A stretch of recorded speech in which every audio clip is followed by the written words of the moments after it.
Why you feel disconnected.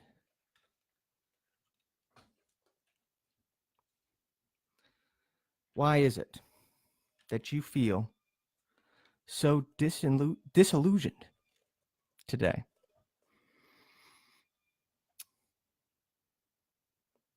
Why do you feel so disconnected? I'm going to start off. I'm going to play a little piano. It's raining where I'm at, and it's perfect to play the grand piano. I think the grand piano is one of the most beautiful instruments ever made. And can you guys hear me? Mic check, mic check. Okay. Yes. The gain is too high. So, um, I think the grand piano is one of the most beautiful instruments ever created. And it's raining and it's just real somber out. I get that feeling. Um, I just went out to the store and it was just that congestion and that traffic and that muffler smoke and people beeping and um, you know, it's just I don't know. I'm glad to be back. I'm glad to be back in my cocoon where I don't have to go out and deal with that 9 to 5 rat race. So you know, I'm okay right now. It's raining again, like I said, and it's very somber. So I'm going to start off by playing a little piano. I'm not that good, and in fact, it's been a while since I've played. But yeah, I'm going to start again. So.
It's beautiful, especially with the rain outside. It's raining here, and it just adds to the mood. It adds to the somber feeling I get from the rain falling through. So that's the beautiful thing about the piano is all your keys are laid out in front of you. So your notes are right there, right next to each other. And so you can play relatively easy how you feel. If you feel happy, you can play a happy song. If you feel sad, you can feel and play a sad melody. And it's really a genius um, instrument. Um, and it's relatively easy to learn. It's not extremely hard. In fact, guitar is much harder to learn than the keyboard or the piano. So I just picked it up about a year ago. So I started playing piano about a year ago. I played guitar and I've done some production work most of my life since I was younger, but I started getting into piano and keyboards and different things like that, just to try to expand my musical um, knowledge and try to understand music and different instruments. And so the piano was the last stop for me. It's probably the last instrument I'll learn, because when you get older, things tend to start to get harder to learn. That old adage, you can't teach an old dog new tricks. Well, that's pretty accurate.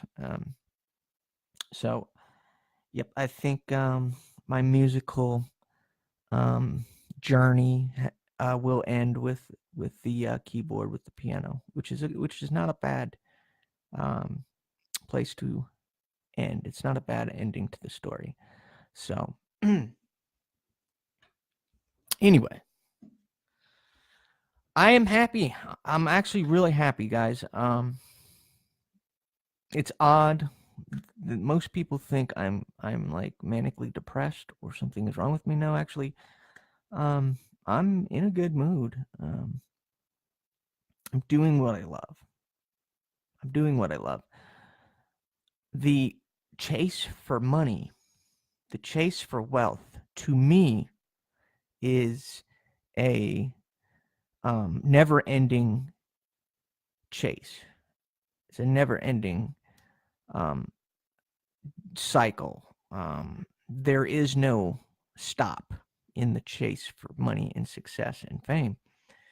If you do what you love, you may not be wealthy in a societal sense, but you will feel better and you will not tend to look at things the same.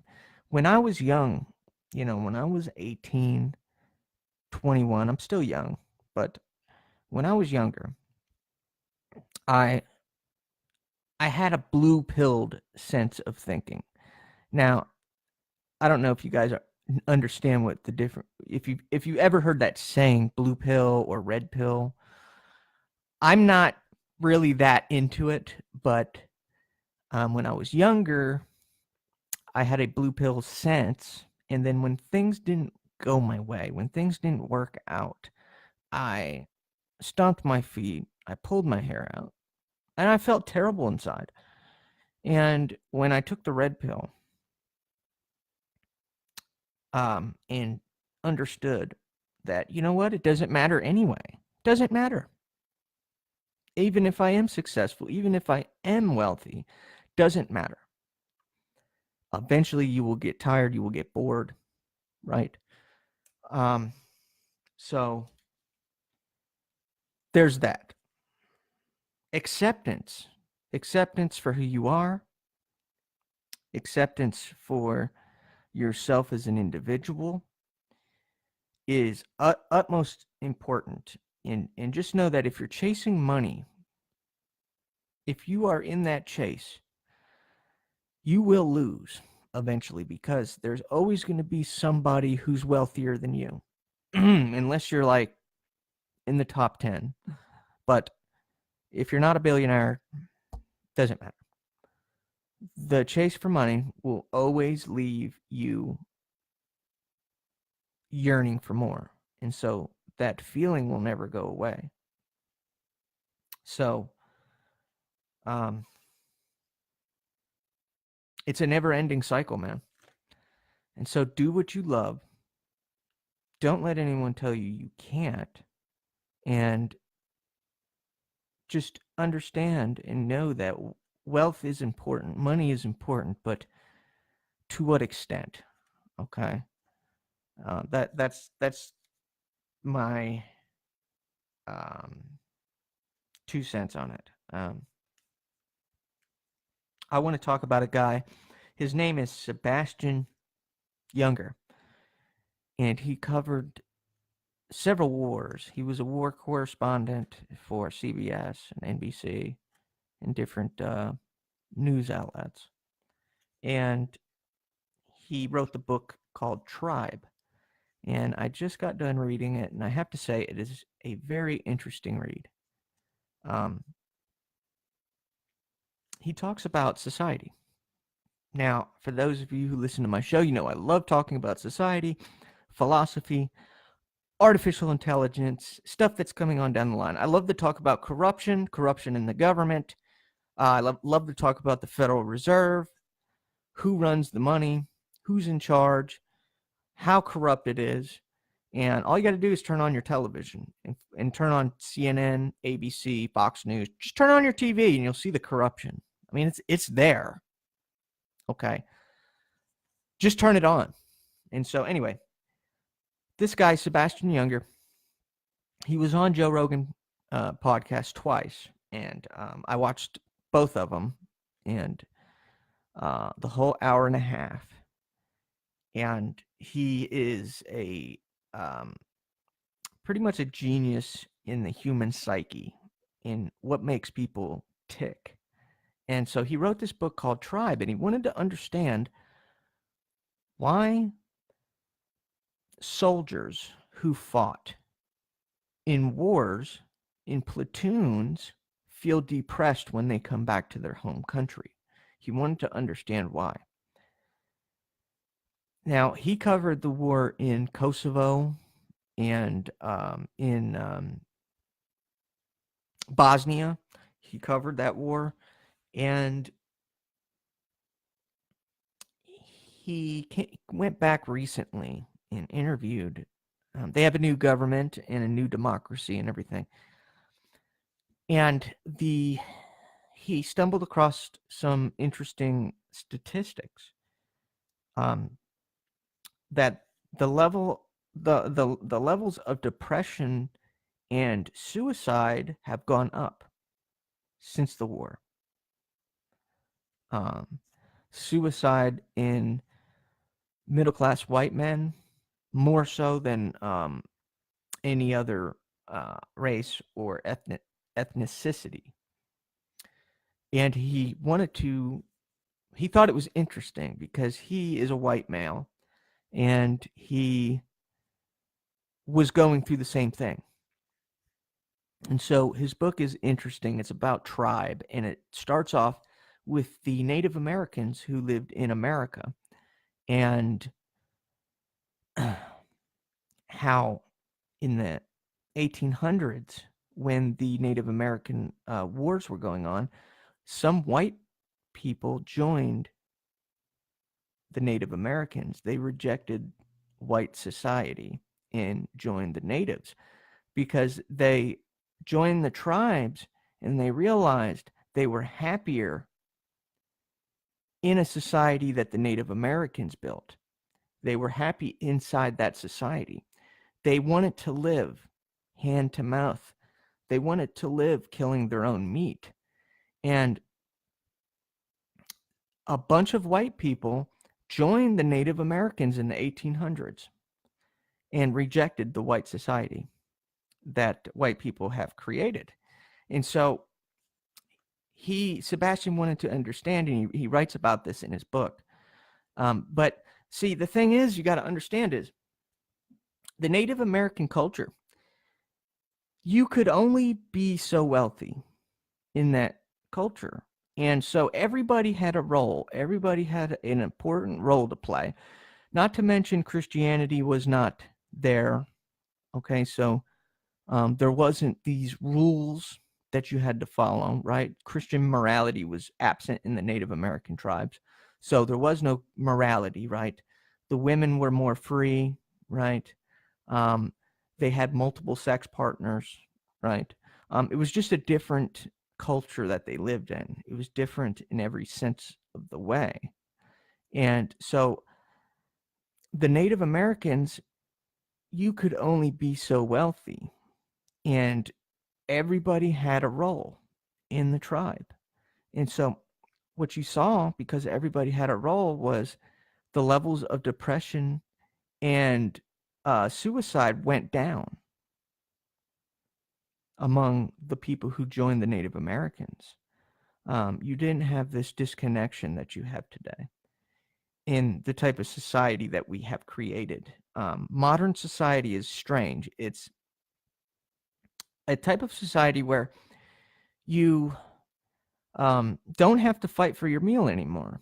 So everybody is quite equal, right? But in a way, uh, it makes way to extreme income inequality, to where people are richer than other people, and you know, some people are extremely wealthy, and then you have people who have nothing. You know, so people have found themselves at a stalemate to where they don't feel like they fit in. They don't feel like they have a role to play. And they feel like it's hopeless. And they feel like nothing that they can do is going to change their life. They are not being productive. They are not needed anymore. And that is the difference between the Native Americans in the 1800s and white America now. Well, America in general. Very different society, and it's a toxic society. I must say it's very toxic as far as depression rates go. Modernity has gone up, which means the uh, length of life has gone up, so people are living longer now, but depression and suicide and different things are going up in society. Um, there's a famous quote: better to have a short life doing what I want to do than a long life spending it a miserable way.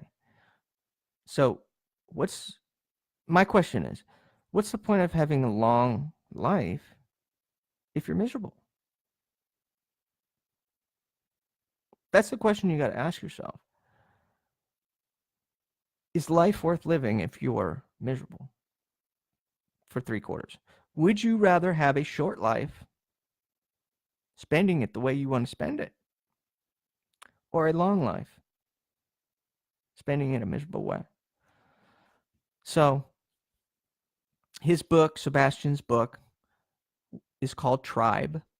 You guys can Google it. You guys can buy it. You guys can read it. Very interesting book. And he also talks about how in the 1800s, no Native Americans joined the white people. They didn't want to join. See, it was a societal conflict. The two cultures collided. The Native Americans, who, again, wealth, there wasn't this extreme wealth inequality because they lived off the land. The Native Americans lived off the land. And they shot and killed and ate. And when they ate, that not only did the leader eat, but the entire community ate. Right? The entire tribe ate. They would sit in a bonfire and eat their kill. The men, the women, the children, everybody had a role to play in helping the tribe out. And that is completely different than what the white people were living. The whites brought over technology. They brought over income, money. See, the Native Americans didn't trade with money. They didn't have money to trade with. They lived off the land. They shot and killed the deer. They shot and killed the buffalo. Everybody had a role to play.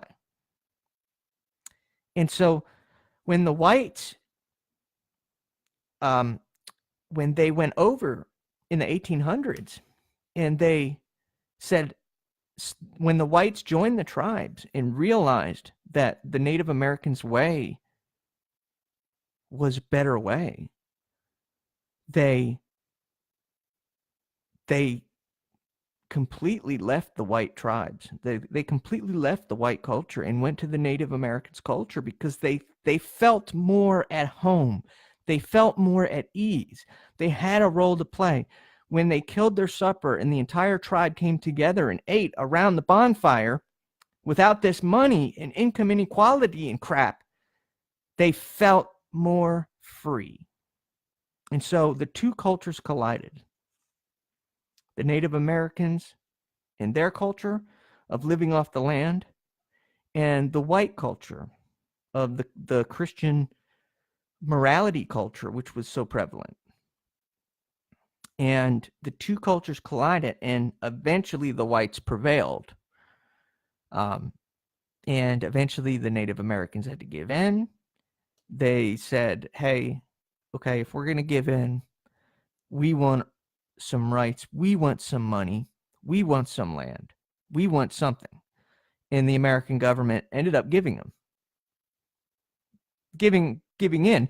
But who really gave in was the Native Americans. They were the ones who actually really gave in and joined white society and joined that society that the whites brought over, which involved money, right?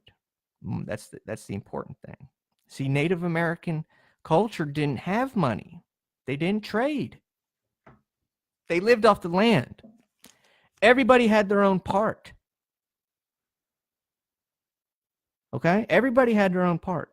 It was a free society until the whites came over and completely brought over with them technology, brought over with them a different way of life. And the two cultures collided.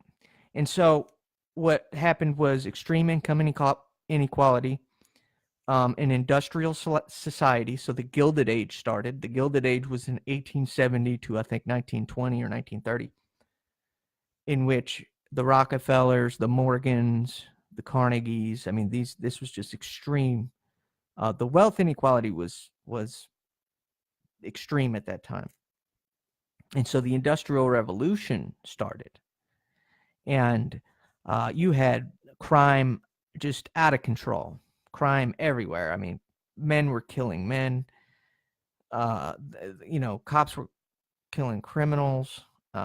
Just, extreme violence that we haven't seen since. You had the Mexican War, the Mexican and the Texas wars there. That just extreme violence brought with it. It was a culture war. It was a clash of ideas, right? The Native Americans didn't live the same way as the whites. They didn't have money. They didn't trade the same way that white cultures traded traditionally. And so I just found it interesting how the difference, it was like day and night. But in the book, Sebastian talks about how the whites joined the Native Americans. They would go and run off the plantation. They would go and run off the fields and the farms that they worked. And some of them joined the natives. Now, there's a TV show on AMC called The Sun. I recommend everybody to watch it. I don't know. It's with Pierce Brosnan, but he's coming back. And it's a season 2. Um, it's a great show, and it's based on a true story. It's about a white guy.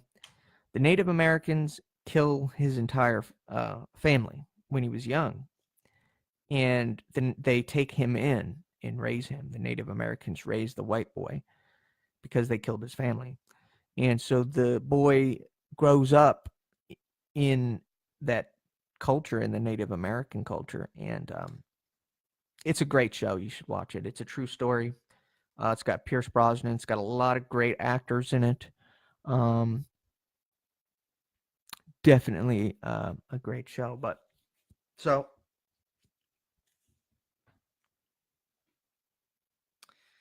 crisis. When we talk about crisis, depression and suicide rates go down during times of crisis. Did you guys know that? Um, Depression and suicide rates go down in times of crisis. That's interesting. So when Hurricane Katrina hit in 2006, something like that, when it hit, depression and suicide rates went down. The community joined together and helped each other out. That's the key to not being depressed. That's the key to not being suicidal, especially men. Men struggle with this more than women. Now, the reason that is because men don't have babies, men don't have kids. So they don't have a connection. Men actually have to do something to feel connected, but they do need to feel connected. Very important. This war on men that's going on in the media, I mean, it's a disaster, but it's not only a disaster for men, it's a disaster for the family. It's a disaster for women too. So it's a disaster for everyone. And I think that proves of the level of corruption that's in Washington, D.C., by the way. The level of corruption that's in Washington, D.C., astounding. Just turn on the TV. Turn on CNN. Turn on ABC. Just turn it on for 5 minutes. Can you get through it? I mean, they're talking about some fucking rape case. That's, and they have Alyssa Milano on or something like that. I don't know.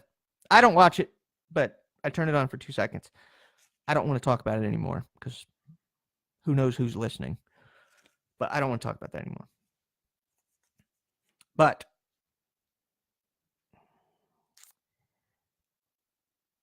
the back to the moral of the story, the topic of my show. Times of crisis, people come together and depression rates go down, suicide rates go down. I just think that's amazing. That Hurricane Katrina brought together communities of people. And that when the hurricane was done and the people rebuilt, depression and suicide rates went back up.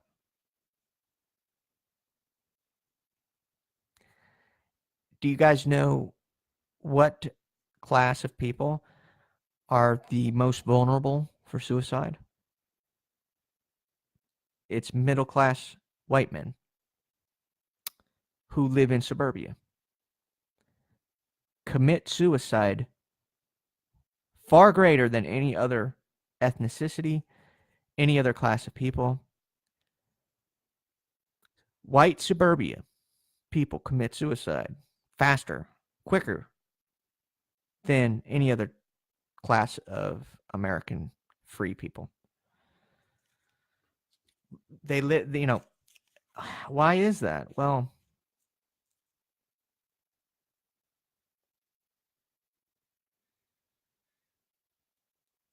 I think it's got something to do with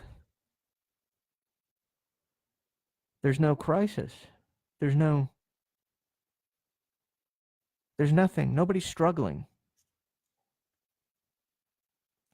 And so you're behind walls, and you don't know your neighbor, and there's nothing that's pulling you together. It's completely different than what the Native American society was like, where they were a tribe. They came together. They ate together at night. Entire communities ate together.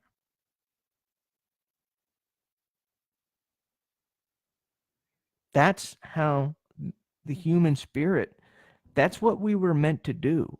That's in our DNA, to live in a tribe and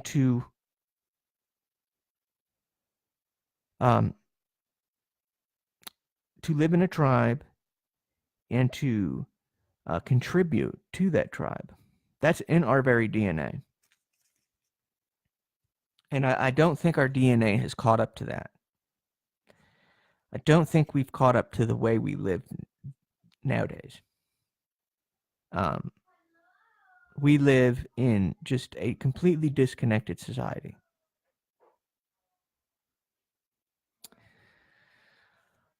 All right, guys. I'll have another video shortly. Thank you.